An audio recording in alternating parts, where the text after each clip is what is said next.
Hi friends, எல்லாருக்கும் வணக்கம். இப்போ நம்ம எங்கே கிளம்பிகிட்ருக்கோன்னு பார்த்திங்கன்னா, நெல்பேட்டையில் இருக்கிற மீன் மார்க்கெட்டு தான். அது அங்கே மீன், மட்டன், சிக்கன் இப்படி எல்லாமே நம்ம ஒரே இடத்துல வாங்கலாம் அங்கே. அதுக்கப்புறம் ஆட்டுக்கால் பார்த்திங்கன்னா இங்கே இருக்கிற பக்கத்தில் சுற்று வட்டாரத்தில் இருக்கிற ஏரியாக்காரங்க எல்லாருமே இங்கே தான் ஆட்டுக்கால் வாட்டுறதுக்கு கொடுப்பாங்க. இங்கே எப்படின்னு பார்த்திங்கன்னா, இங்கே பாருங்கள், அந்த வீடியோவில் தெரியுது பார்த்திங்களா. இங்கே நிறைய பேர் இதில் வேலை பார்ப்பாங்க. ஆட்டுக்கால் வாட்டுறது அதாவது தெருவிலலாம் மட்டன் கடைங்க இருக்குது பாருங்கள். அவங்க எல்லாருமே கால்லாம் வேண்டாம், அது வேணாம், இது மட்டும் தான் வாட்டுறதுக்கு. வேறு கடையிலலாம் வாட்டி தர மாட்டாங்க. அதுக்கப்புறம் மீன் பாருங்கள், அதாவது ஐர மீன் முதற்கொண்டு எல்லாமே இங்கே கிடைக்கும். குட்டி டம்ளர் தான், அதே 800 அந்த மாதிரி சொல்லுவாங்க சீசன் டைமில். இதே சீசன் இல்லாத டைமில் பார்த்திங்கன்னா 1000 ரூபா கூட சொல்லுவாங்க. குட்டி டம்ளர் தான் தருவாங்க. இந்த ஏரியா பார்த்திங்கன்னா அந்த மீன் மார்க்கெட்டுக்கு உள்ளே போகிறதுக்கு முன்னாடி இருக்கிற என்ட்ரன்ஸ் தான். இது ஃபுல்லாக எல்லாமே வாங்கலாம் ஃப்ரெண்ட்ஸ். அங்கே போனோம்னா நமக்கு தேவையான பொருட்கள் எல்லாமே. இது பார்த்திங்கன்னா அங்கே இட்லி பொடி சேல்ஸ் பண்ணுறோம்ல, டக்குன்னு ஒரு கடையிலேருந்து ஆர்டர் வந்துருந்துச்சு. அதை தான் நான் மீன் கடைக்கு போயிட்டு அந்த ஆர்டரை நான் போட்டுருந்தேன். அதுக்கப்புறம் மணி ஆயிடுச்சு. சமைக்கிறதுக்கு ஸ்டார்ட் பண்ணிட்டேன். குடல் குழம்பு எப்படின்னா, ஃபஸ்ட்டு பச்சை தண்ணியில் நம்ம கழுவிக்கணும்.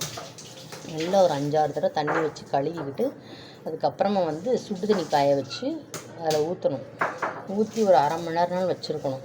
அதுக்கப்புறம் திருப்பி நம்ம தண்ணி அப்புறம் வடிகட்டிட்டு குக்கரில் வேக போடுறதுக்கு என்னென்ன போடணும் பார்த்திங்கன்னா, இஞ்சி, பூண்டு, மஞ்சத்தூள், சின்ன வெங்காயம், மிளகுத்தூள், ஜீரகத்தூள் இது எல்லாமே நம்ம போட்டுக்கலாம். அப்புறம் தக்காளி இது எல்லாமே போட்டுட்டு மூடி போட்டு மூடி வச்சுக்கணும். எத்தனை விசில் வரணும்னு பார்த்திங்கன்னா, ஒரு 6 விசில் 7 விசில் வரணும். அடுப்பை சிம்மில் வச்சுக்கோங்க. ஏன்னா குடல்லே நிறையா தண்ணி இருக்கும். அதெல்லாம் விசில் வந்துகிட்டே இருந்துச்சுன்னா தண்ணி ஃபுல்லாக வெளியில் போயிடும். ஒரு விசில் வந்தோடனே அடுப்பை சிம்மில் வச்சுருங்க. அதுக்கப்புறம் அதிலே ஒரு 5-6 விசில் வரும். அதுவே நம்ம கரெக்டாக இருக்கும். அதுக்கடுத்து குழம்பு ஒரு பக்கம் குக்கரில் வேக வச்சுட்டு, இங்கிட்ட குழம்புக்கு ரெடி பண்ண ஆரம்பிச்சிட்டேன்.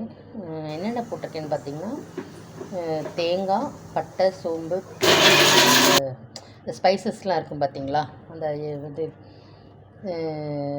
அந்த அன்னாசிப்பூ அது எல்லாமே தேங்காயோடு போட்டு அரைச்சிக்கிட்டேன். அதுக்கடுத்து குக்கரில் ஒரு பக்கம் தனியாக வெந்துக்கிட்டுருக்குது. அதுக்கப்புறம் இங்கே சட்டியை காய வச்சு எண்ணெய் ஊற்றி கடுகு, கருவேப்பிலை, வெங்காயம், தக்காளி, அப்புறம் தனி மிளகாத்தூள், மல்லித்தூள், குழம்பு மசால் பொடி இது போட்டுட்டு, அப்புறம் எனக்கு பிடிச்ச உருளைக்கிழங்கு. எனக்கு நான்வெஜ் குழம்புல உருளைக்கிழங்கு போட்டால் எனக்கு ரொம்ப பிடிக்கும். அது 2-3 உருளைக்கிழங்கு நான் கட் பண்ணி போட்டேன். எல்லாத்தையும் போட்டுட்டு தண்ணி ஊற்றி நம்ம அதை கொதிக்க வச்சிடணும்.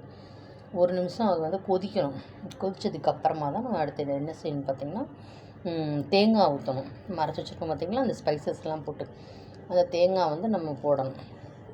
நான் குக்கர்லேயே அடுத்து நம்ம ஒரு விசில் வச்சு எடுத்துடலாம் அப்படின்னு சட்டியில் வதக்கினது குக்கரில் நான் மாற்றிட்டேன். சட்டியில் வச்சு ரொம்ப நேரம் ஆகும், கேஸ் வேறு எப்போ எங்களுக்கு காலி ஆகும்னு சொல்ல முடியாது. ஆனால் வதக்கிறத மட்டும் வதக்கிட்டு அதை அப்படியே குக்கரில் மாற்றி வச்சுட்டேன் நான். அதுக்கடுத்து ஒரு விசில் வந்துச்சுன்னா போதும். அப்புறம் பார்த்தா வீடெலாம் கொஞ்சம் அப்படியே இருந்துச்சு. எல்லாமே க்ளீன் பண்ணி சூப்பராக க்ளீன் முடிச்சோன்னு பார்த்தா இங்கே குழம்பும் ரெடி ஆகிடுச்சு. குழம்பு பாருங்கள் எப்படி சூப்பராக பேசுமா தக்கன்னு இருக்குது பார்த்திங்களா. செம்மையாக இருக்கும் குழம்பு. நீங்களும் உங்கள் வீட்டில் இதே போல் வச்சு பாருங்கள். எல்லாமே நம்ம வீட்டு மசால் பொடி தான். நான் எந்த பொடியுமே நாங்கள் கடையில் வாங்க மாட்டேன். எல்லாமே நான் வீட்டில் அரைச்சி வச்சுக்குவேன். நாங்கள் சேல்ஸுக்கும் நாங்கள் கொடுக்குறோம்.